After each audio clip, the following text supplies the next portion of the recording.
Benvenuti in questa seconda giornata del colloquium Dancing with the Absent, che oggi è ospitato alla Pontificia Università Gregoriana. Ieri eravamo molto stretti e accaldati, oggi siamo più comodi nello spazio, ma speriamo di mantenere il clima di confronto e di dialogo di ieri, che mi è sembrato molto proficuo. Passo subito la parola al rettore dell'Università Gregoriana che ci accoglie in questa casa, il padre Mark Lewis.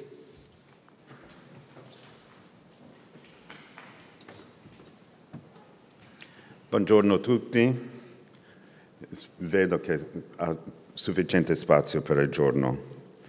Gentili relatori, graditi ospiti, amici tutti.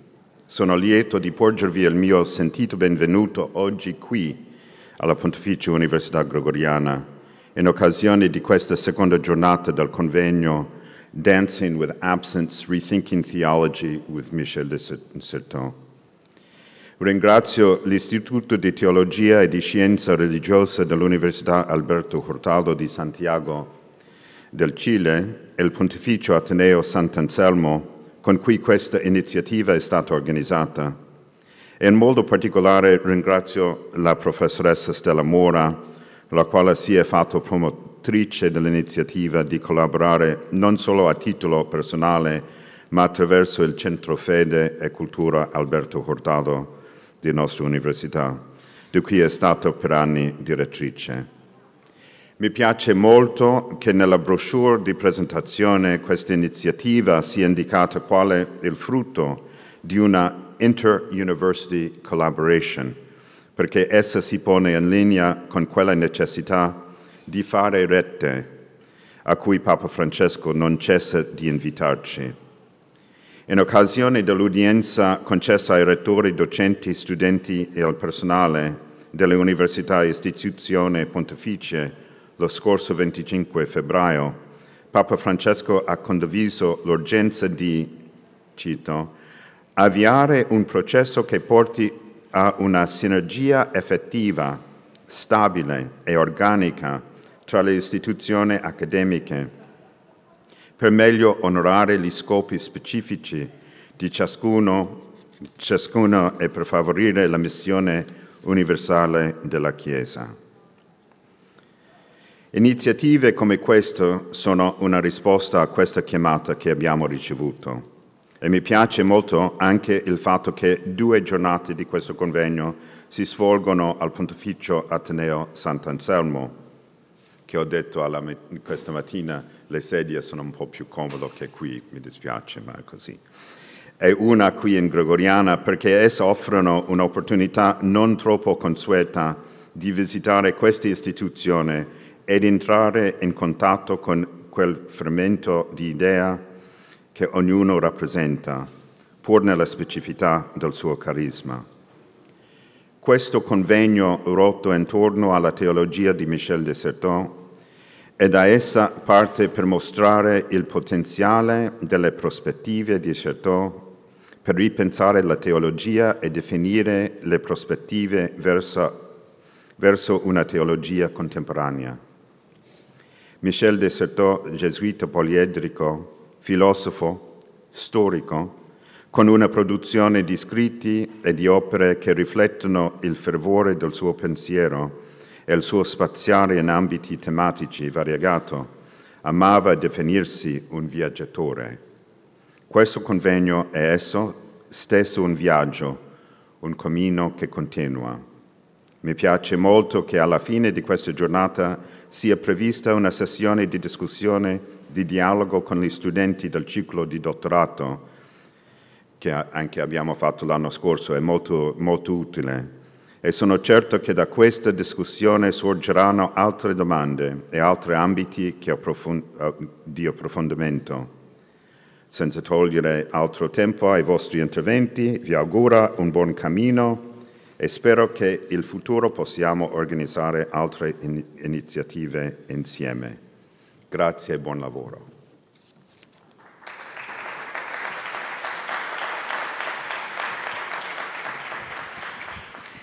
Grazie Padre Rettore delle sue parole e dell'ospitalità ovviamente e anche dell'auspicio che raccogliamo di continuare a collaborare.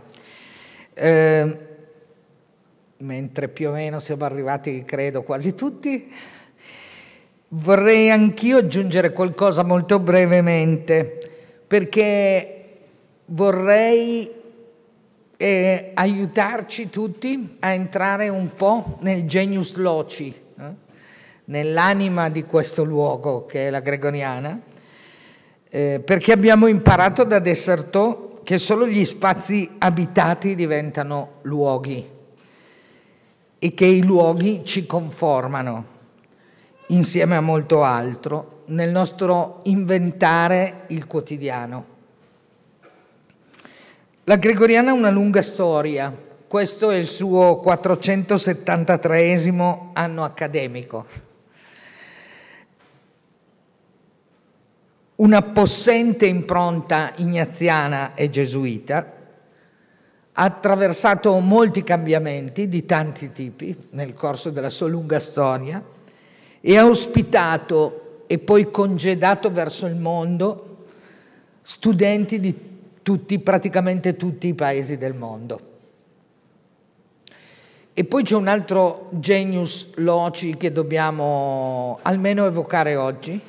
Fuori di qui, fuori da queste mura e dalle mura delle nostre università, ci sono scenari di corpi personali e istituzionali presenti e straziati dalla violenza, dall'ingiustizia, dalle ragioni troppo fortemente individuali. Ieri, introducendo il convegno, la professoressa Bruckner ci diceva che questo convegno è anche un gesto politico, come ci ha insegnato Dessertò. E in questo scenario dobbiamo essere consapevoli che ognuno deve fare la propria parte, nella parzialità del nostro essere.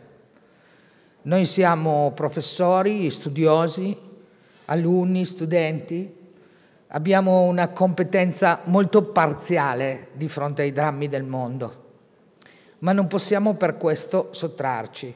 Dobbiamo fare il nostro lavoro, farlo bene e cercare di mantenere nel nostro lavoro la memoria vivente dei corpi straziati. Quindi, dalla nostra parzialità, entriamo nel nostro lavoro, nella nostra riflessione e vorrei richiamare la vostra attenzione non su questi enormi scenari, su queste questioni storiche, ma piuttosto su un particolare, su una parzialità che mi sembra però bella, indicativa. La grande croce rossa che abita quest'aula, che vedete lì. I particolari dicono molto del tutto. È un'opera dell'artista brasiliano Sidi Valfila e ha una storia molto recente rispetto a questa università. È stata inaugurata nel 2021, ancora in tempo di quasi pandemia, in una situazione incerta. Si è molto discusso tra queste mura, perché si sa che lo sport preferito nelle università è discutere. Si è molto discusso se fosse giusto e bello mettere una croce e non piuttosto un crocifisso. E anche ieri il padre rettore di Sant'Anselmo ci ha detto: perché danzare con l'assenza e non danzare con l'assente? Una croce abitata da un corpo, quello del Figlio di Dio. Sul sito dell'università trovate una descrizione artistica a partire dalla intenzione dell'autore, come si fa sempre per essere corretti, e molte considerazioni di tipo artistico, le trovate sul sito. Questo artista lavora con fili e tele. Lavora di tessitura della materia, della realtà, e questa tessitura è dal suo punto di vista un corpo non individuale, ma è il corporeo del mondo che si collega, che si connette. Ciò che vorrei sottolineare è che questo colloquio sta anche qui ed oggi sotto il segno di un corpo mancante. Ieri pomeriggio è già emerso con forza un corpo linguistico mancante, un corpo reale mancante. E sta dunque di fronte a una sfida che ieri è apparsa forse troppo difficile, quella di rendere questo corpo assente sperimentabile oggi. E di più, amabile oggi. Come teologi sappiamo che i fili e i colori parlano agli occhi e ai cuori, ma abbiamo un dovere di pensieri e di parole, che anch'essi rendano visibile l'invisibile e pensabile l'impensabile. Se siamo qui è perché amiamo questa sfida. Dunque, a tutti un fecondo ascolto, un buon confronto e molti fili rossi che tengano insieme il mondo. E cominciamo materialmente, chiedo a Cléran Baudin di accomodarsi, perché entriamo nel merito del nostro lavoro con la seconda sessione. Esperienze e pratiche del reale assente. Con questa sezione proviamo a descrivere, almeno in parte, il luogo-spazio del reale assente. Ieri ci siamo soffermati sui confini e mi sembra che i contributi che ci sono stati offerti ci hanno veramente aiutato a disegnare uno spazio di una domanda. Oggi proviamo a visitare questo luogo per vedere se e come questo spazio è abitato. Non tanto immediatamente da concetti, ma da pratiche, in particolare dalle pratiche quotidiane e dalla mistica. Dunque il primo contributo dal titolo L'avvenimento del quotidiano ci sarà offerto da Cléran Baudin, laica con un dottorato in teologia, assistente senior presso il centro Sèvres, si occupa di teologia fondamentale e dogmatica e di teologia spirituale ignaziana. Ha insegnato per 20 anni all'Institut Catholique di Parigi, cristologia e teologia fondamentali e negli ultimi 6 anni al centro Sèvres. Dunque, volentieri l'ascoltiamo. Grazie. Merci Stella. Bonjour à chacun, à tous. Je suis heureuse d'apporter ma contribution et je suis vraiment honorée et très heureuse de contribuer à ce colloque dansant, peut-être plus dansant que chorégraphique. Et j'ai entendu hier ce qu'il en était de la profondeur du deuil crypté et ce qu'il en était de l'ampleur de l'écoute du murmure de la mer. Nous allons voir aujourd'hui ce qu'il en est de l'attention au quotidien chez Michel de Certeau. Et ça semble peut-être être une diminution, une restriction, une concentration sur le tout petit, au contraire, ce qui ne serait d'ailleurs absolument pas honteux, mais c'est bien le contraire que nous allons voir. Toujours la même ampleur, la même justesse dans les questions qui se posent et la même force pour les poser et les porter à nu en quelque sorte, sans protection. Un type de théologie qui est nécessaire à l'heure actuelle pour porter les questions qui, de fait, se posent à nous et à tout le monde, dont nous. Comment ouvrir le champ de la pensée théologique actuelle à l'ensemble de ce qui fait l'existence, et le quotidien, là, sera bien l'ensemble de ce qui fait l'existence, puisque ça concerne tous les jours et chacun. Comment penser théologiquement l'expérience commune, celle de tout un chacun?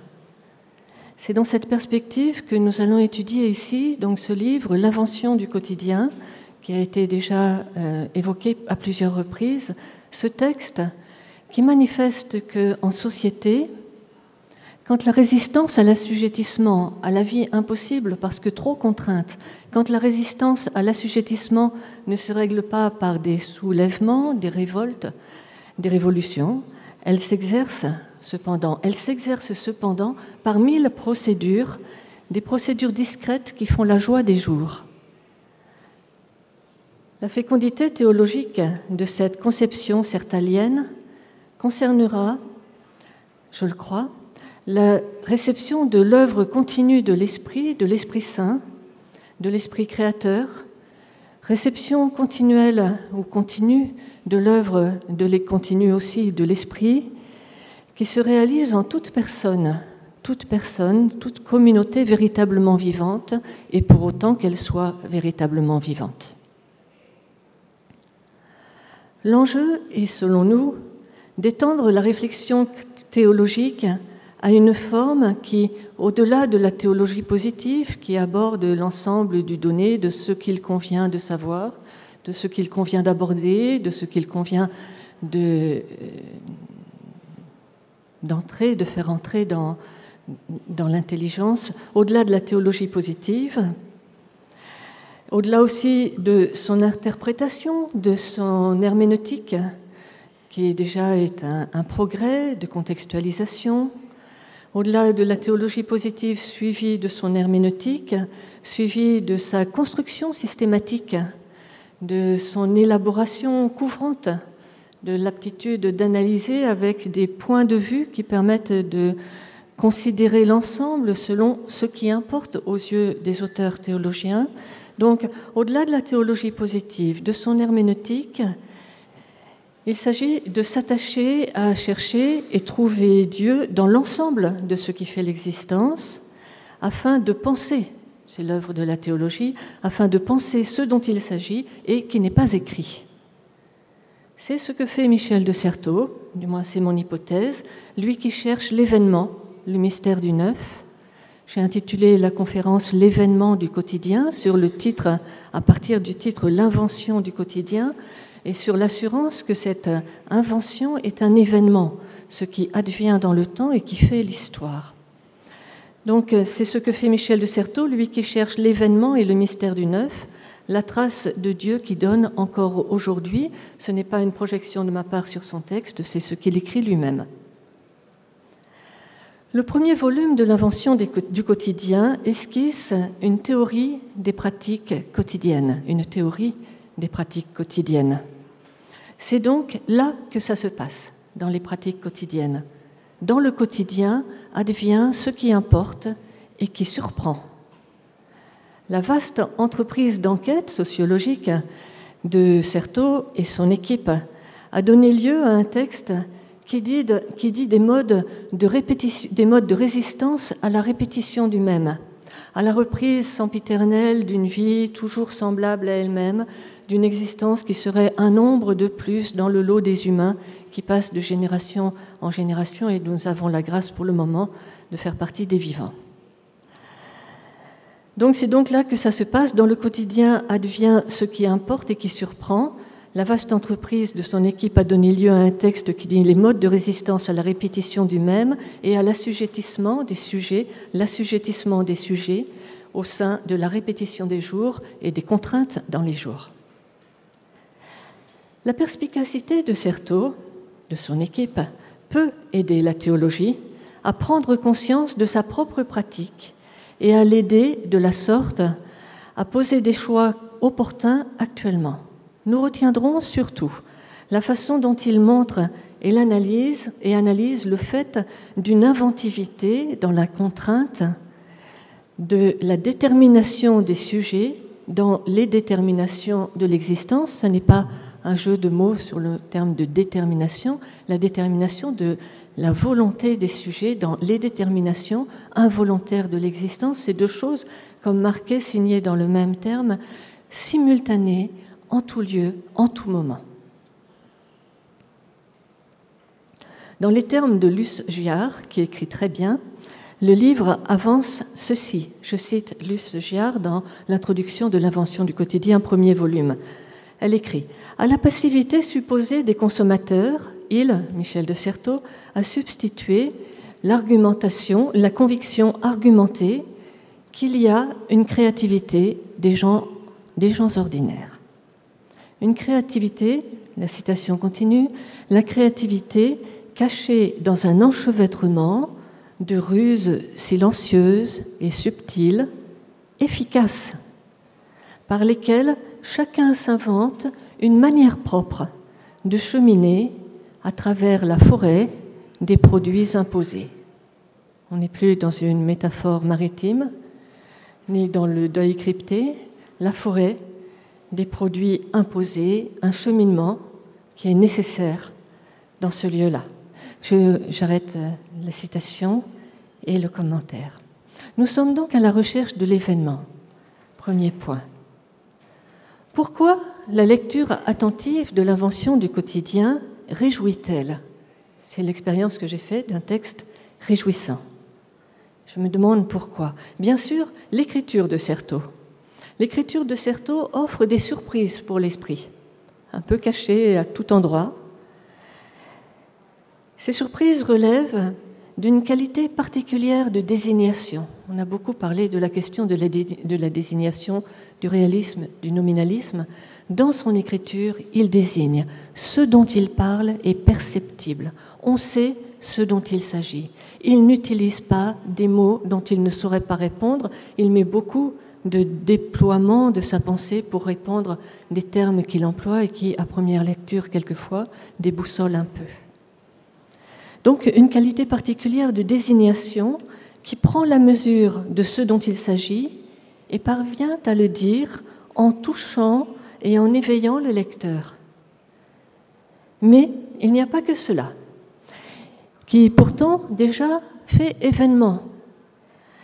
Il y a aussi le caractère scientifique, un caractère scientifique de l'étude qui établit une existence phréatique, c'est-à-dire cachée en sous-sol, ces nappes phréatiques qui sèchent en ce moment. Il y a un caractère scientifique de la recherche qui établit cette existence phréatique et prise sur le vif par l'observation d'une expérience commune. Enfin, ce qui réjouit tient certainement aussi à son aptitude d'engager sa vie intérieure dans l'observation extérieure des choses. Certainement aussi à cette dimension intérieure du propos dans la considération des composantes extérieures de l'existence. C'est là d'ailleurs un choix méthodologique d'attention, et le terme est très fréquent, et d'absence de jugement. Donc de disponibilité à ce qui advient, à l'événement, sans projeter, et ça, la thématique est très très fréquente, sans projeter ce qui est attendu auparavant. La recherche conduite ne ferme pas son objet sur une compréhension préalable des composantes dont elle vérifierait ensuite la structure qui déjà, bien évidemment, était bien connue et bien possédée. Elle s'ouvre sur ce qui peut advenir par le fait même de lui en laisser le loisir et de ne pas le normer. Il n'y a pas de norme morale dans ce qui advient, dans les pratiques, par exemple, de la perruque, qui est en gros un vol public, de s'approprier le bien d'autrui pour en faire quelque chose d'inventif. Il n'y a aucun terme de jugement sur cette pratique-là qui est estimée comme un lieu de vie possible, une construction de la vie possible. Nous pouvons considérer combien ce possible, tous les possibles décrits, combien ce possible convient à la tradition spirituelle chrétienne et à sa formulation ignatienne. Le « ne jugez pas » des évangiles, le présupposé de bienveillance dans la même ligne des exercices spirituels tel qu'il est explicité au numéro 22 des exercices spirituels, un présupposé de bienveillance toujours prompte à sauver la proposition du prochain. Un autre point, la concentration sur ce qui fait vivre véritablement dans les évangiles, ces perles trouvées dans un champ à acheter, cette pièce perdue qui justifie tout le remue-ménage au sens propre. Dans le texte des exercices, le principe et fondement, la décision de considérer ce qui importe, la façon dont l'homme est créé pour louer, respecter et servir Dieu, son Créateur, par là sauver son âme. et toute autre chose qui peut advenir, pourvu que ce qui est visé soit servi. Donc, à ce terme-là, le choix dans les deux corpus de ce qui est fait vivre véritablement et par là une indifférence à ce qui relève des conditions. On est là dans le numéro 23 des exercices spirituels. Un troisième point, la mention constante de la libre incarnation par alliance, une alliance entre le travail de l'Esprit Saint et la volonté de vivre qui y répond. Le travail de l'Esprit Saint qui donne la vie et la volonté du vivant qui librement y répond. Cette alliance, qui est un fond de la bonne nouvelle, l'ensemble des Écritures saintes, est la clé de voûte de la contemplation finale des exercices 230-237, contemplation Adam Orem. Le texte de l'invention du quotidien est tardif pour Michel de Certeau, qui ne signera pas le second volume et qui traite déjà du quotidien en tant que pour lui, il est bientôt fini.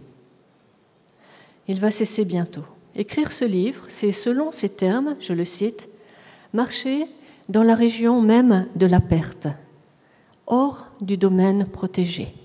Je ferme la citation. De là, l'auteur confesse que, je cite, « il sait, il peut dire le désir qui attend de l'autre l'excès merveilleux et éphémère de survivre dans une attention, la vôtre, qu'il altère. » Fin de citation. La vie qui se transmet et qui travaille, tel est le motif de la joie qui vient à la lecture de cette étude. Une mémoire de la vie qui se transmet et qu'il veut transmettre là et qui travaille. L'invention du quotidien relève du même mouvement que les recherches antérieures de Certeau. Elles se poursuivent ici sous une autre forme et conduisent à entendre que vivre invente. Au sujet de ce même mouvement relativement aux recherches antérieures de Michel de Certeau, je rapporte, je crois en avoir le temps, les propos de Patrick Goujon dans les archives de la recherche en sciences sociales. En 2022, il écrit « Certes, on le sait, pour que Certeau en arrive à l'invention du quotidien, il lui a fallu accomplir le voyage à travers les questions religieuses et s'en détacher. Mais il apparaît clairement que ces lecteurs d'aujourd'hui, en braconnant Certeau, référence interne, en braconnant Certeau, en abandonnent tout un pan. Donc l'intention de Patrick Goujon est de rapatrier l'ambiance de la lecture de l'invention du quotidien, qui est d'autant plus rapatriable que les liens intertextuels entre les autres textes de l'auteur et ces études-là sont très explicites. Eh bien, rapatrier le texte de l'invention du quotidien dans le mouvement plus large de ces recherches en matière de questions religieuses et aussi peut-être du détachement qu'il a dû opérer à ce sujet-là. Je disais que vivre invente, deuxième section. Car vivre invente dans les contraintes. Et vivre invente probablement, d'autant plus qu'il y a contraintes. De telle sorte que même un discours qui couvrirait la totalité du réel ne manifesterait que la puissance conceptuelle de l'esprit humain, mais ne servirait pas toujours la vie qui est plus inventif, qui vit des failles. En deux termes, qui vit à partir des failles. Et qui défaille aussi. L'infalsifiabilité, le terme et le concept est traité dans l'invention du quotidien. L'infalsifiabilité, n'est pas un argument convaincant. Le fait de ne pas pouvoir être contredit n'est pas quelque chose qui doit être une occasion de conviction. L'infalsifiabilité n'est pas un argument convaincant. L'esprit de système peut étouffer. Certeau ne mentionne guère le poids que représente l'impossibilité de vivre une vie choisie. Mais, au contraire, il insiste sur la nécessité, où se trouve le vivant, d'inventer, par sa propre forme d'existence, ce qui lui convient et qui le rend irremplaçable. Les forces en présence sont donc nettement délimitées. L'institution façonne le corps. Ce sont ses propos, non pas une citation, mais le sens de son texte. L'institution, les institutions façonnent les corps. Mais une vie cachée et rusée irrigue la répétition du quotidien et ses conditionnements par une façon de faire face et d'inventer l'unicité d'une existence. Je l'aurais assez dit. D'un côté, donc, Certeau le rappelle, après Foucault, l'institution travaille à, je cite Certeau, faire dire le code au corps, faire dire le code au corps. Fin de citation.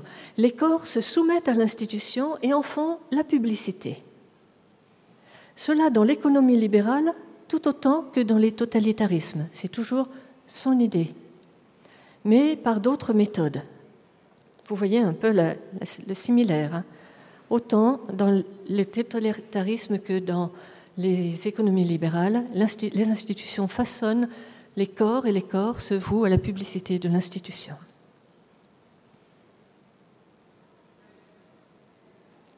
Les corps se prêtent volontiers à porter les codes, bien qu'ils n'en vivent guère, et qu'il faille bien se demander, je cite, « quel désir ou quel besoin nous porte ainsi à faire de nos corps les emblèmes d'une loi identificatrice ». Fin de citation. Cette mise à disposition des corps au service des institutions couvre un large spectre de situations. En 2 pages, le texte passe de l'épilation des sourcils et des jambes au discours qui produit des croyants et des pratiquants.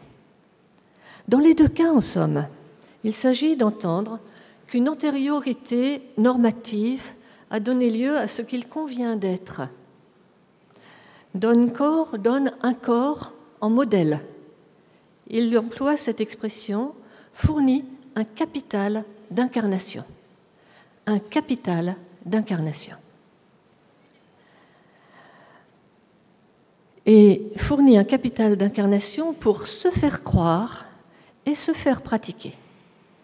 De l'esthétique, épilation, à la ritualité, du maintien postural à l'identité religieuse formelle, une tentation de conformation à une incarnation précédente déjà décrite travaille.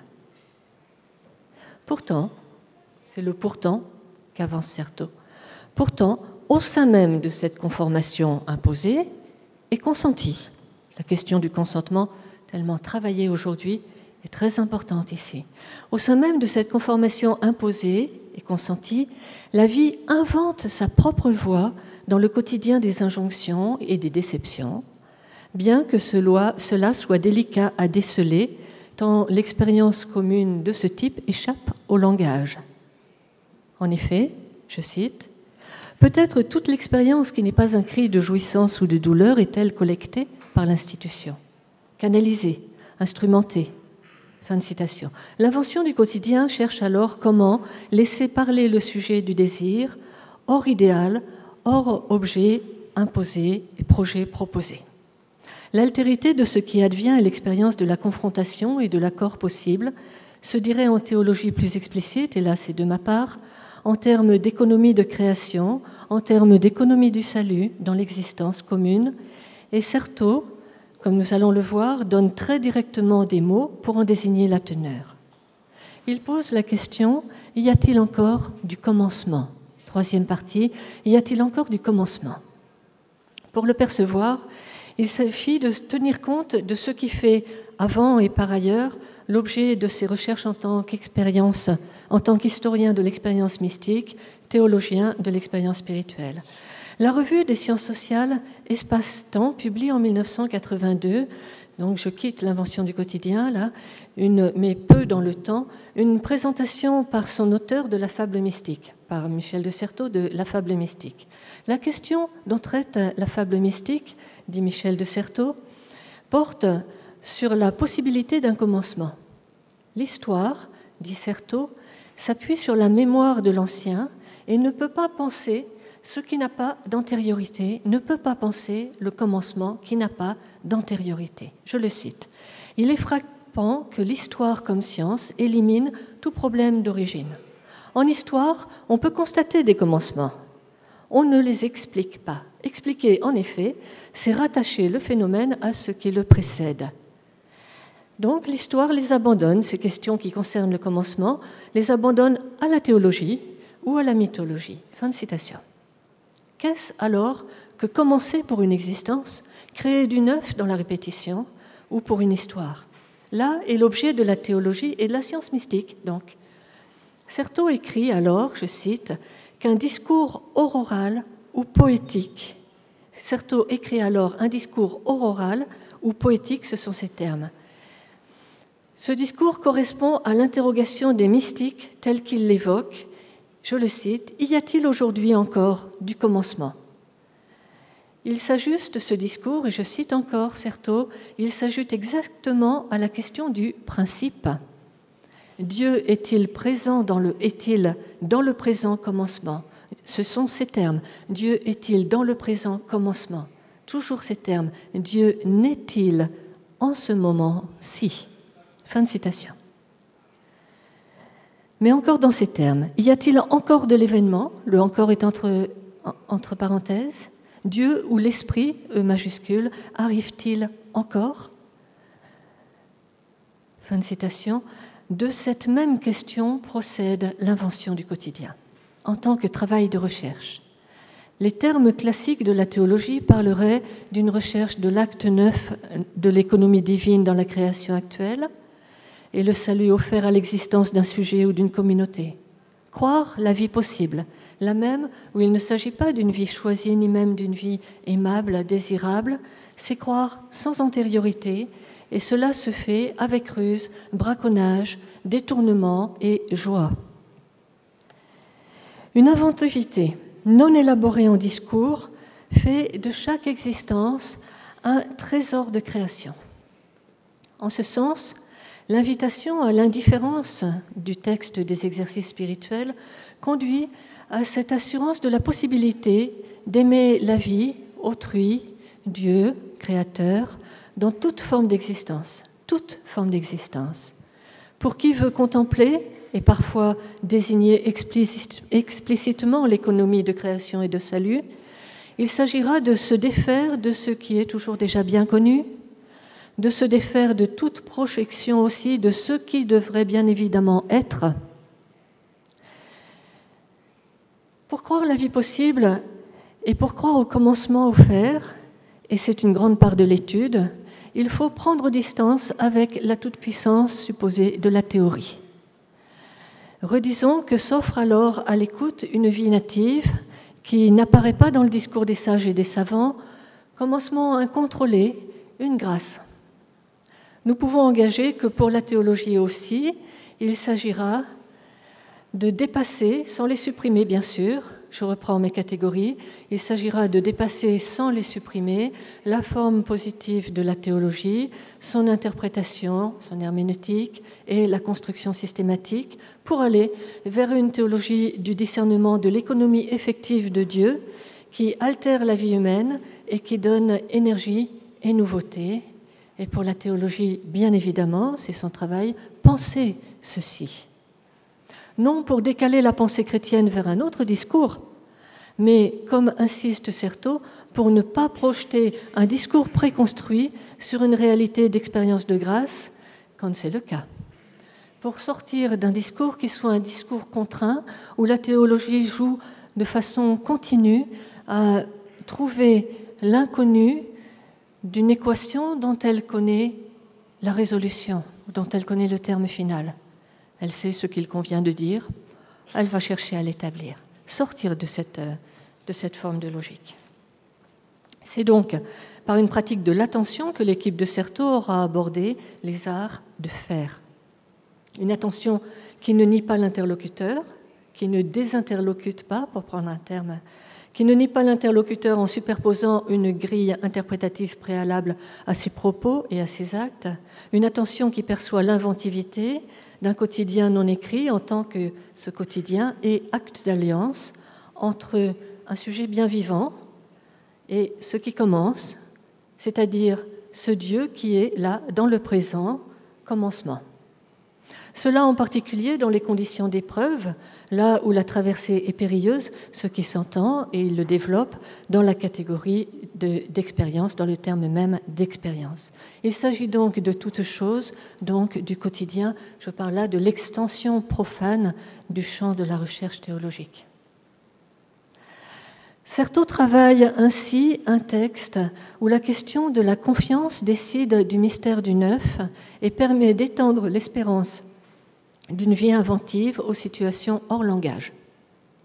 Il éclaire et formalise l'inventivité du quotidien. Il attire l'attention de la théologie sur ce qu'elle a le devoir de penser, l'altérité qui se présente, celle du Dieu créateur qui agit en tout lieu heureux. Non seulement l'Écriture sainte, la tradition sont des lieux théologiques ici, mais tout, le tout qui délimite le lieu théologique. L'histoire, l'expérience individuelle, toute chose de la vie du fidèle, toute chose surtout de la vie de chacun, de la vie, l'histoire du monde. La présence de Dieu qui serait tout en tous est une espérance eschatologique dont la composante réalisée demande à être pensée. La présence de Dieu tout en tous est une espérance eschatologique dont la composante réalisée demande à être pensée. Ce sont mes propos. Le quotidien désigne alors l'ensemble du temps, tout lieu où s'inscrit l'emploi du temps, dans toutes les strates d'une existence, consciente ou onirique, langagière ou gestuelle, individuelle ou collective, autonome ou totalement dépendante. Dans les termes de Giuseppe Reggio, qui écrit « La place des exercices spirituels dans la pensée de Michel de Certeau », dans la revue Théologie, Philosophie, dans ces termes, cette recherche d'un commencement dans lequel Dieu ou l'Esprit Saint travaille donne, je cite, de quitter toute manière, ce sont des belles phrases, quitter toute manière passive de vivre le quotidien, cette manière emphatise la valeur de chaque geste du quotidien, y compris se tenir assis ou debout un matin. Voilà. La vie est pleine, fin de citation, la vie est pleine, et même quand les jours manquent de relief, elle peut être pleine de commencement et de présence de l'esprit dans toute situation. Dieu travaille les hommes qu'il aime. J'ai intitulé la section suivante « Il ne faudrait pas prendre les gens pour des idiots ». La phrase est simple, et c'est une citation de Michel de Certeau. Comme la phrase est simple et qu'il y a beaucoup de phrases, ça pourrait être une simple citation de Michel de Certeau, mais elle est très bien située. Il ne faudrait pas prendre les gens pour des idiots. C'est pourquoi il ne faudrait donc pas prendre les gens pour des idiots. Cette phrase conclut le 4e chapitre et peut donner une clé de lecture de l'étude. Il est à cela un motif théologique quand Certeau l'écrit lui-même dans l'article « L'universalisme ignatien », article de Christus déjà mentionné plusieurs fois hier. Il écrit « Dieu nous parle au cœur et nous vient par les autres. Il est insaisissable en eux, sans que nous puissions douter qu'il les habite. Ces inventions mystérieuses dans la vie d'interlocuteurs, qui l'ignorent peut-être encore, ne cessent de nous révéler celui que l'expérience intérieure cherche et atteste déjà. » Fin de citation. Certeau a cœur à chercher en autrui la présence des inventions mystérieuses de Dieu, et il le fait en équipe et en toute laïcité de recherche sociologique. Il le fait là où Dieu travaille, c'est de bonnes méthodes pour le trouver, c'est-à-dire dans la vie effective et le quotidien extraordinaire ou banal de tout un chacun, des personnes discrètes en premier lieu. Cette disposition de bienveillance, de confiance dans les autres, qui est un fruit de l'esprit, cette disposition de bienveillance est seule à pouvoir refuser d'ignorer l'interlocuteur, à refuser la projection d'un idéal en surplomb. Bien évidemment, c'est une disposition à travailler. Tout se passe comme si l'invention du quotidien voulait permettre de cela une pratique affinée, un outil fait à la main, bien fait à la main de celui qui en a l'usage, et aussi en justifier la légitimité et la possibilité. Il s'agit alors d'une danse d'alliance dans l'absence. C'est donc là, dans le quotidien, que se contractent l'offre et l'accueil actif de la vie, la relation entre le Créateur et la créature. Dans le monde commun et l'expérience commune, c'est moi qui reprends dans ces termes-là, ce que je comprends de ce qu'il fait. Dans le monde commun et l'expérience commune, et non pas uniquement dans la référence religieuse qui, elle aussi, on l'espère, s'y inscrit.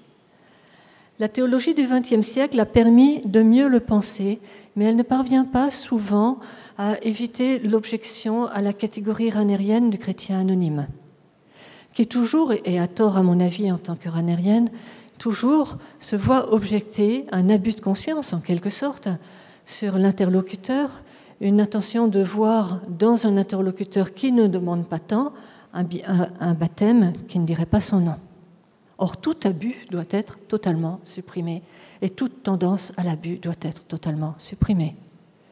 Dans la mesure où il y a cette suspicion dans la catégorie des chrétiens anonymes, elle est presque maintenant inutilisable. Il nous faut des nouveaux outils, même si elle est fausse dans l'esprit de l'auteur et qu'on peut le montrer de bien des manières. Donc, la catégorie contemporaine ne parvient pas à éviter cette objection. Cette désignation, en termes de chrétiens anonymes, cette désignation fait naître l'objection d'un baptême. Or, aucun abus ne saurait passer, aucun détournement de la liberté de conscience. Par son étude, Michel de Certeau permet d'employer d'autres approches afin de penser, comme le fait Rahner, ce qu'il en est du lien à Dieu dans l'existence. Il montre qu'il existe du commencement, que Dieu dans le présent est commencement, qu'il naît en ce moment-ci, en toute existence, commune et quotidienne, pour autant qu'il s'agisse de véritable vie.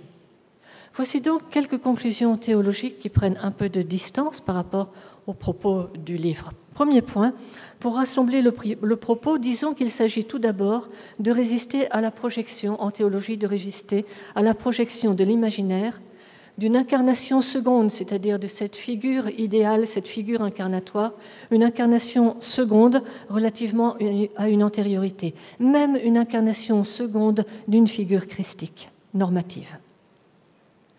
Il n'y a pas de réalité antérieure à l'histoire qui se déclinerait en second temps dans l'histoire. Mais il y a l'amour du Père qui engendre le Fils et en lui, l'histoire et le monde dans sa bonté. Il n'y a pas de loi qui parle au nom du réel, et là ce sont les termes de Certeau. Mais bien le réel effectif, quotidien, ce lieu de l'alliance entre la proposition du Créateur, de son amour, dont nous connaissons le geste, si ce n'est l'ampleur, et le consentement, dont nous connaissons le geste, et le lieu de l'alliance entre son amour et le consentement actif du vivant, ce jour-là. Il y aura théologie lorsque le discernement de l'économie de création et de salut permettra de reconnaître dans la vie du quotidien la liberté de l'Évangile, d'y nommer ainsi le présent du Créateur faisant un pas avec la liberté du sujet créé. De discerner par le fait même de croire que cela existe et de discerner qu'en une strate ou une autre d'une existence existe cette danse avec l'absent qui suscite le désir de sa présence. Je retiens donc 3 points.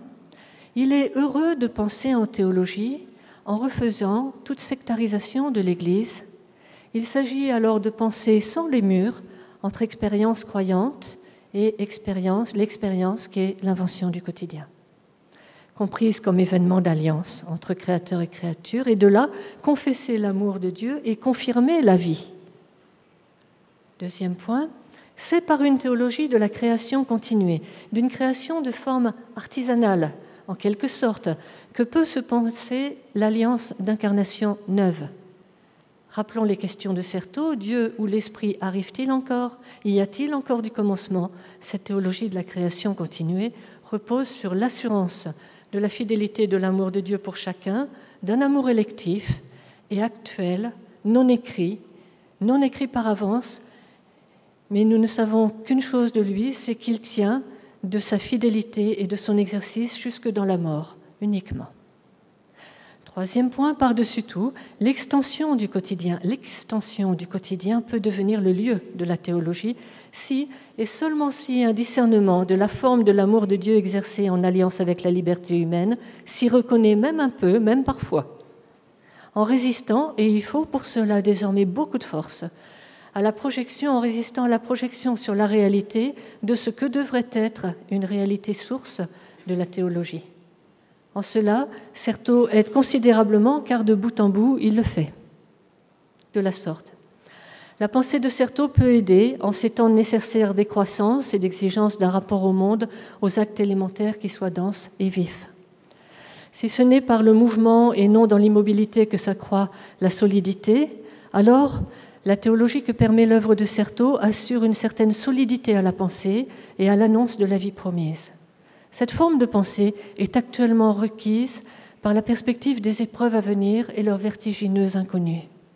L'humain a trop capté, s'est trop accordé selon ses propres vues tout ce qui faisait le monde habité. L'espérance dont Certeau parle, cherchant et trouvant des formes d'existence et, espérons-le, d'amour en toute situation, y compris les plus contraignantes, cette espérance fait respirer pour poursuivre selon le désir qu'est Dieu que les hommes et son monde vivent. En ce qui concerne la théologie, pour le percevoir elle aussi et le penser, car selon les dernières pages de l'ouvrage, la différence entre crever et mourir tient au fait qu'au mourant, il suffirait d'être appelé, et je cite Certeau citant lui-même un autre texte, « Lazare ». Fin de citation. Là est l'événement. Je vous remercie.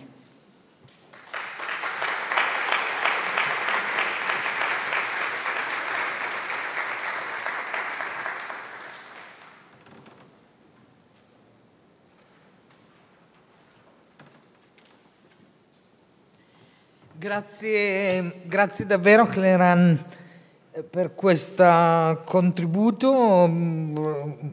Le tre tesi finali sulla possibilità della teologia mi sembrano molto interessanti, potranno essere oggetto anche credo del nostro discorso. Raccolgo anche tre parole che mi hanno particolarmente colpito. Bracconaggio, furbizia e gioia. Questa piccola triade mi sembra un interessante spunto su cui ragionare. Proseguiamo dunque, invito Gerardo Di Mori a accomodarsi qui. Il secondo contributo che ci offrirà Gerardo è dal titolo Teologia pastorale a partire dalla prospettiva della teoria del quotidiano in Michel de Certeau. Prego. Brasiliano, gesuita, master e dottorato in teologia presso la facoltà gesuita del centro Sèvres, professore di teologia sistematica alla facoltà gesuita di filosofia e teologia di Belo Horizonte. Le sue aree di interesse sono l'antropologia teologica, la cristologia e la pastorale e la teologia e la spiritualità latinoamericana. È membro del consiglio di redazione della rivista Concilium e dell'equipe di riflessione teologica del Consiglio Episcopale Latinoamericano del CELAM. Dunque, grazie e ci mettiamo in ascolto. Merci beaucoup, bonjour à tous et toutes. Je vais faire une présentation et pour ceux qui font la traduction, je vais sauter quelques pages. Donc, ma présentation, elle va reprendre un peu les liens de Michel de Certeau avec l'Amérique latine et surtout avec le Brésil dans ses voyages qu'il a fait pendant les années 60, 70, 80. Et je vais donc commencer pour reprendre son premier voyage au Brésil, 1966, dans une maison jésuite du quartier de Gavea, à Rio de Janeiro, dans une rencontre de la conférence des religieux et religieuses d'Amérique latine, et tout à fait après le Concile Vatican II. Et il a publié un article dans la revue Études en 1967, et on aperçoit dans son texte, je le cite, l'immensité des problèmes envisagés s'élisaient déjà dans ces sites, non pas menacé, mais provocateur. Ici, le gigantisme de la ville se mesure jour après jour à un continent inépuisable. Le courage avec lequel les questions de la rénovation et de l'adaptation de la vie religieuse ont été traitées dans la région était l'indice que la nouveauté n'était pas inventée, elle existait. Fin de citation. D'après lui, une croissance multiforme d'églises particulières était en cours dans les continents, montrant que l'autonomie recherchée habitait déjà la recherche comme un nouveau monde de l'esprit. Ce premier contact avec l'Amérique latine lui a ouvert la porte à d'autres séjours dans les pays de la région, comme ceux de l'année suivante au Chili, au Venezuela, en Argentine et nouveau au Brésil, avec des activités à Porto Alegre, à Rio de Janeiro, à Belo Horizonte, à Fortaleza, Recife et El Salvador. Dans un article publié dans Christus, il rappelle l'équivoque présent, c'est ça que j'aimerais bien mettre en évidence, l'équivoque présent au départ de son voyage. Il se mettait en quête d'un monde nouveau, dans ces nations qui modèlent leur espace et inventent leur histoire, mais ceux qui l'ont invité attendaient de lui du nouveau, c'est-à-dire la nouveauté des pensées mûries dans les laboratoires de l'anthropologie ou de la théologie occidentale. Fin de citation. Mais, il dit encore, j'ouvre la citation, au fond, l'aventure, c'était la rencontre, qui fait que les voyages prennent peu à peu la figure d'une collaboration qui est également retour sur soi et travail avec les autres. Alors, c'est ça que je vais présenter un tout petit peu dans mon propos. C'est retour sur soi et travail avec les autres. Ce qui s'est passé dans cette collaboration entre lui et un petit groupe de recherche sur la religiosité populaire au nord-est du Brésil. Donc, il est venu à plusieurs reprises après dans les continents et je vais sauter un peu cette venue à plusieurs reprises au Brésil, l'Amérique latine, lui avait fait juste demander d'être envoyé au Brésil. Mais 1967, au début 68, il avait demandé à son provincial d'être envoyé au Brésil, tout en étant lié à France, à la province de France, et en travaillant en France. Et alors, il a eu l'accident de 1967, et puis il a eu les événements en 68, et il va tout de même continuer à utiliser son prestige, par exemple, 68, pour dénoncer les atrocités du régime militaire au Brésil, signant un manifeste contre l'assassinat de Henrique Pereira Neto, prêtre de l'archidiocèse de Recife, et publiant en 1969 un article sur la torture au Brésil. Cet article introduisait un dossier organisé par la branche internationale de la jeunesse et d'étudiants catholiques, devenant l'un des premiers textes à dénoncer le régime militaire brésilien au niveau international. Devenu persona non grata, alors il va être interdit d'entrer au Brésil. Il va utiliser l'autre nom des familles Labarge pour avoir le visa. C'est un peu la sagesse du quotidien, on pourrait dire.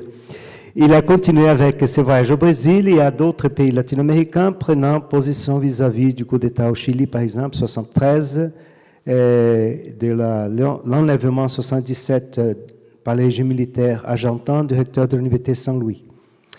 La psychanalyse l'a mis aussi en contact avec les intellectuels basés en Amérique latine, dont Jacques Laberge, c'était un jésuite canadien, qui vivait à Pernambuco et à qui il avait accompagné dans une thèse sur Teilhard de Chardin. Ses incursions aux États-Unis, qui avaient commencé en 1969 en Californie, il avait après mis un lien avec à San Diego, l'université. Donc, pendant tout ce temps, il revenait souvent en Amérique latine et Jacques Laberge l'a invité justement à ces groupes qui était un groupe de recherche dont parle Luce Giard. Elle a dit que dans les années 70, il avait établi un dialogue intense avec une série de groupes de recherche en Europe, aux États-Unis et en Amérique latine, Donc, outre les cercles académiques, elle dit, et elle mentionne aussi des réseaux de recherche informels avec lesquels Michel de Certeau était en lien, dont certainement fait partie les groupes religiosité et de recherche sur la religiosité populaire au nord-est brésilien. Le groupe était constitué de 14 membres, dont un évêque, 8 prêtres, une religieuse et 4 laïcs, les hauts archidiocèses d'Olinda et Recife et Paraíba, 2 des églises les plus engagées dans la défense des pauvres et de la justice sociale au nord-est brésilien. Iraneidson Costa Santos, un historien brésilien, il a écrit un livre consacré au voyage de Pedro Arrupe et Michel de Certeau au Brésil, publié en 2021. Il identifie dans ces groupes deux noyaux, un noyau plus académique, composé de 8 membres, dont la plupart enseignants à l'Institut théologique de Recife. La faculté est créée en 1968, et un autre groupe plus pastoral qui était lié à l'archidiocèse de Paraíba. L'un des membres du groupe, lié à l'ITER, avec l'aide de 3 séminaristes, avait initié en 1971 une recherche sur Frei Damião de Bolzano, un capucin italien qui vivait dans le nord-est depuis les années 30. Le but de la recherche était de comprendre les raisons de l'attraction exercée par ces missionnaires auprès des gens et de leur assimilation de ces enseignements. Après une année d'études, le groupe initial, renforcé par la présence de nouveaux membres, s'est lancé dans un travail de terrain, réalisant des entretiens avec 65 habitants de différents âges et professions dans les villes de l'intérieur d'un État du nord-est brésilien. L'enquête comportait 3 questions. Que dit-on et que raconte-t-on de père ou de frère Damião? Croyez-vous tous ceux que vous entendez sur lui? De quoi rappelez-vous de sa prédication? Parmi les témoignages, plusieurs mentionnaient les miracles du missionnaire italien. À ces entretiens, se sont ajoutés 15 autres faits auprès des pèlerins d'une ville de l'intérieur de Pernambuco et 25 autres auprès des personnes liées à des groupes d'évangélisation à l'intérieur de l'État de Paraíba. Certains des enquêteurs ont accompagné Frère Damião dans ses missions, enregistrant ses sermons, prières et chants et l'interviewant rapidement. Les résultats de ce travail de terrain ont été condensés dans les rapports Frère Damião, au oui ou non, et les impasses de la religion populaire. En 1976, le responsable de la recherche a publié un article Frère Damião et les impasses de la religion populaire.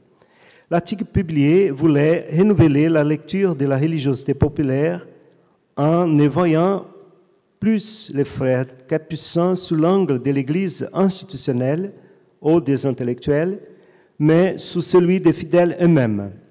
3 interprétations sur la force de son charisme étaient alors proposées. Celle qui identifiait les peuples qui les suivaient comme fanatiques et ignorants. Deuxième, celle qui voyait les frères capucins comme un saint, préféré par les peuples, comme interprétation, justifiée par la foi et pour son importance pour les masses. Et troisième interprétation, celle qui comprenait à la lumière du marxisme et de la psychanalyse, voyant l'injustice subie par le peuple à travers la mythologie religieuse ou à la lumière du Sauveur et Père éternel transfiguré dans une forme humaine. Les auteurs dénonçaient les préjugés intellectualistes de la première interprétation, la superficialité de la seconde et la réduction du phénomène religieux à l'économie et à la psychanalyse de la troisième.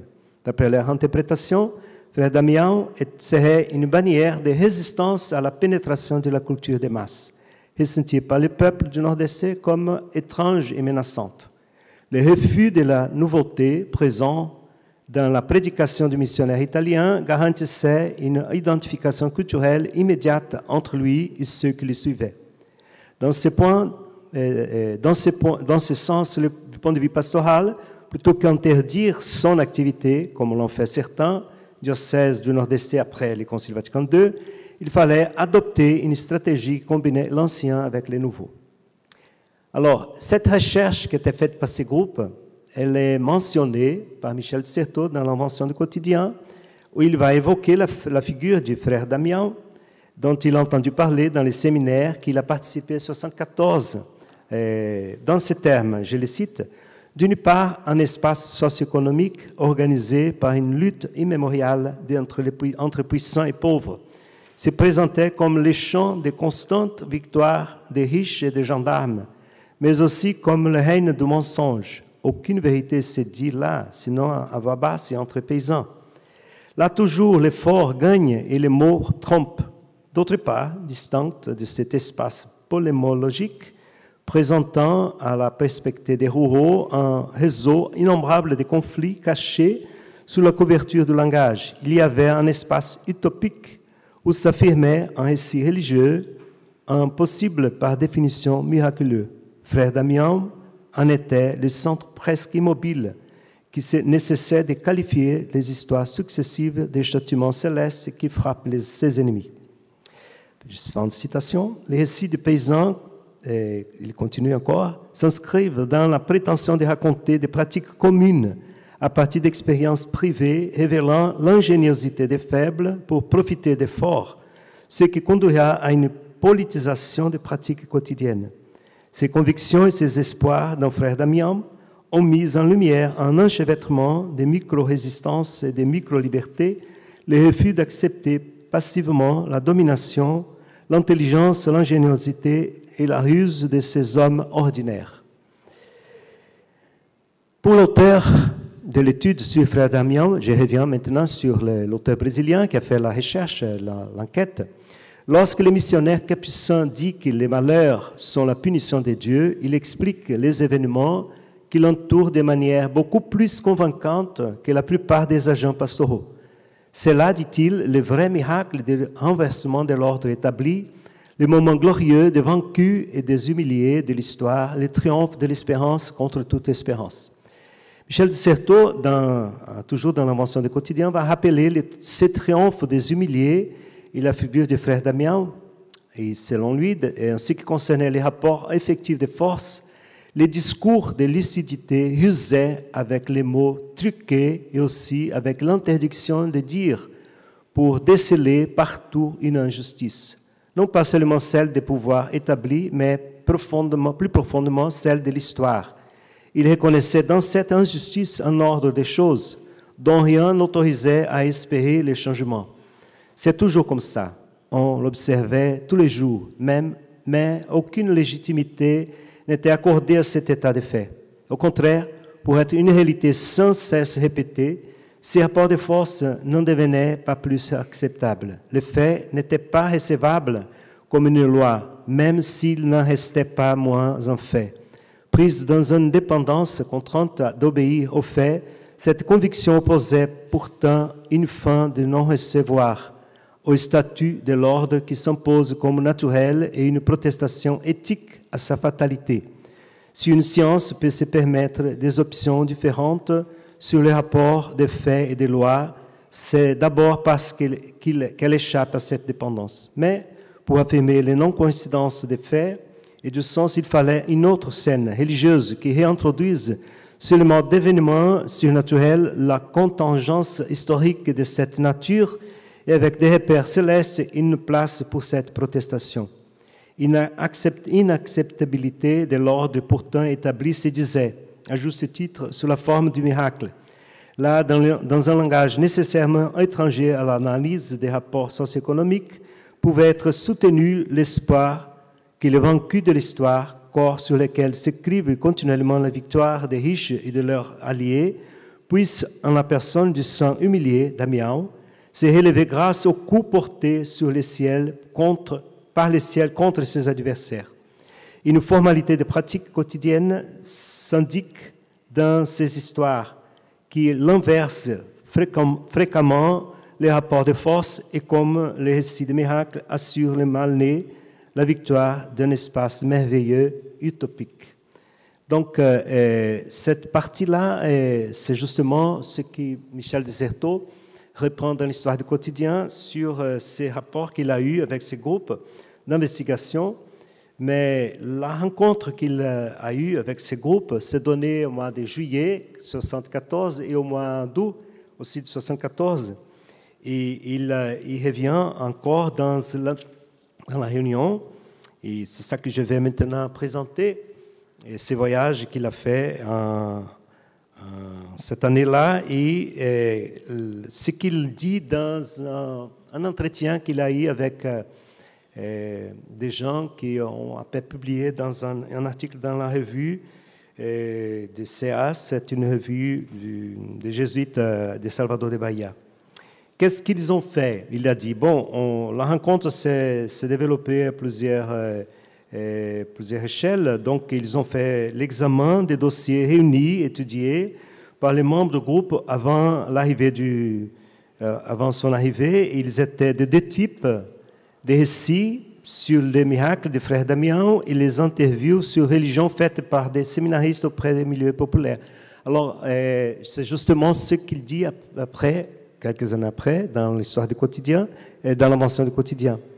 Ensuite, la rencontre, c'était un séminaire, c'était 2 semaines. L'interrogation sur l'analyse de l'expérience analytique. Et troisièmement, l'interrogation sur les rapports entre les 3 éléments de base, l'engagement dans les milieux populaires, les techniques scientifiques d'analyse et la perspective pastorale. Les groupes, selon Michel Certeau, étaient constitués de 3 tendances. Celle pour laquelle la religion populaire était une sorte de reflux de l'Église devant l'impossibilité de l'engagement politique ou devant la perte de la foi par la société technocratique. C'était l'une des tendances du groupe. La seconde, celle pour laquelle la religiosité populaire aidait à comprendre la culture populaire. Troisièmement, celle pour laquelle la présence dans les milieux populaires n'obéissait à aucun objectif stratégique. Interrogé sur les conclusions du séminaire, Michel Certeau a d'abord indiqué les limites de la technique utilisée dans l'investigation, qui a donné des résultats très modestes devant l'ampleur de la question étudiée, la religiosité populaire. Ensuite, il a repris les questionnements sur le cadre conceptuel utilisé, qui a privilégié les pratiques effectives et quotidiennes. Selon lui, il faut se méfier du concept de religiosité populaire, car il est possible qu'il ne s'agisse que de la persistance des représentations religieuses dans un contexte où elles n'ont plus de contenu religieux. Dans ce cas, la religion populaire serait le lieu d'une sécularisation aussi profonde et fondamentale que celle de la société technique. C'est alors illusoire de penser que la culture populaire est fondamentalement religieuse. Une autre conclusion va dans la direction de réfuter le caractère passif de la religion populaire, car le peuple fait souvent recours aux tactiques pour subvertir les relations du pouvoir, s'utilisant de la ruse, de ne pas dire ou de dire à moitié, des arts de la simulation et de la dissimulation. En d'autres termes, la religion populaire est le lieu d'un combat quotidien. Enfin, une dernière question est celle des possibilités et des conditionnalités de la pastorale dans les milieux populaires. Pour Michel Certeau, il faut toujours garder à l'esprit le caractère métaphorique du langage populaire, c'est-à-dire qu'il dit une chose pour en signifier une autre. Cela se donne aussi avec un thème religieux, avec des réponses qui peuvent tromper l'interlocuteur lettré. Dans le séminaire avec le groupe de João Pessoa, une semaine à mois d'août de 1974, la discussion a commencé par une intervention de l'un des participants sur le manque d'intérêt des gens pour la politique. Il faut signaler que dans la théologie de la libération, qui était déjà très élaborée à cette époque-là, il y avait une sorte de méfiance par rapport à la religiosité populaire. Alors, ces groupes étaient dans cette mouvance. La discussion était justement ceux qui pensaient qu'il fallait accompagner la religiosité populaire pour aider les gens aussi à utiliser des ressources pour la question politique. Alors,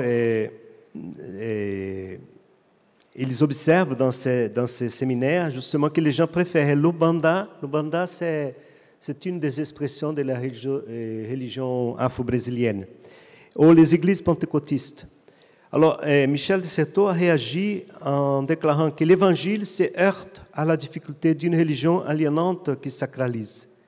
Et il va dire que le mouvement pentecôtiste représente une libération non pas de la politique, mais de l'institution ecclésiastique, c'est-à-dire une libération de l'autorité du clergé de l'Église.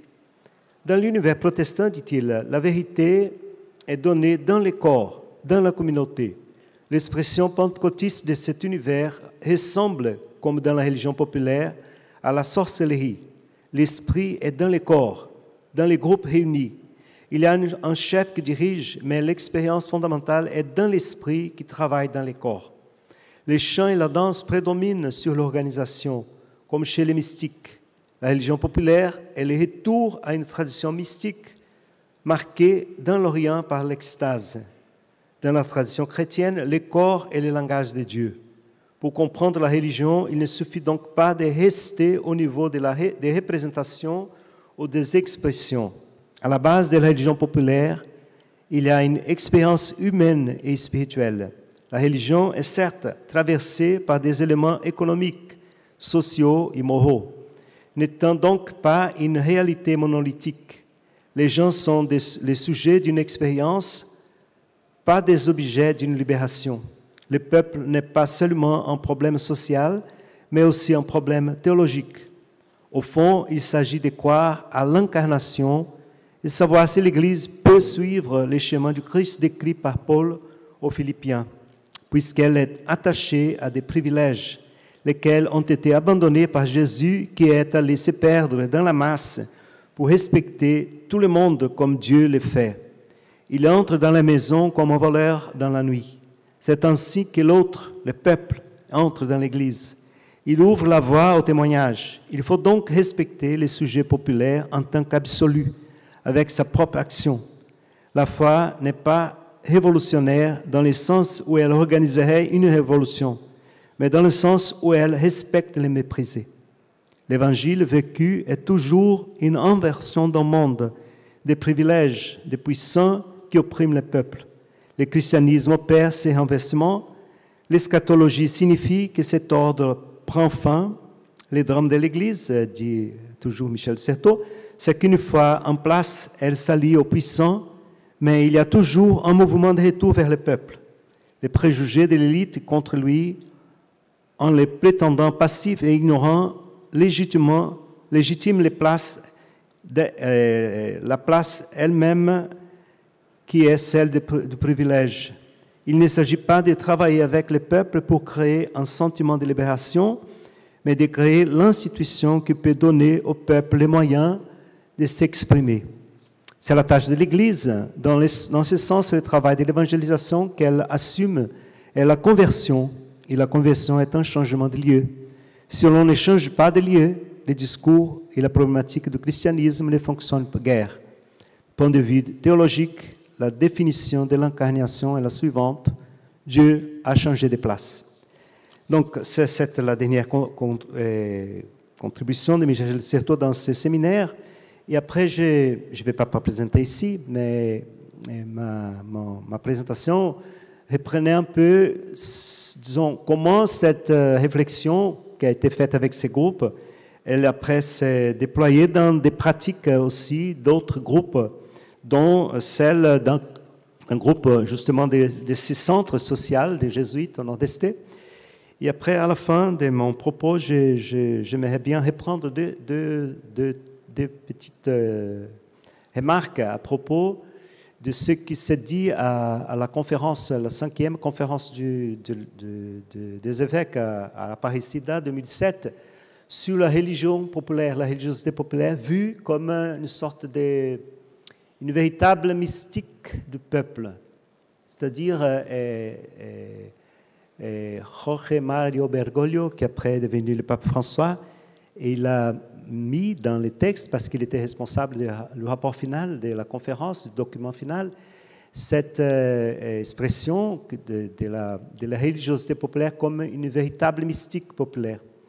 Alors je prends ça parce qu'il reprend ça dans Evangelii Gaudium, et ensuite je mets aussi une sorte de en reprenant les propos de Michel Certeau sur le pentecôtisme, je pose la question à propos des...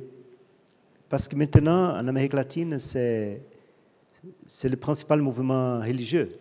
Donc, c'est la continuité de cette religiosité populaire. Évidemment, ça continue aussi dans le catholicisme. La religiosité populaire est très importante, mais aussi à propos du pentecôtisme en Amérique latine, comme une sorte de rebondissement de cette expérience qui était toujours là et qui a été mise en valeur par des expressions du pentecôtisme qui restent toujours très vivantes et se réinventent à chaque jour.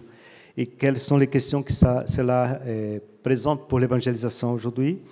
Et c'est ça un peu mon propos, et comme ça j'ai fini, et je reste ouvert à vos questions et je vous remercie.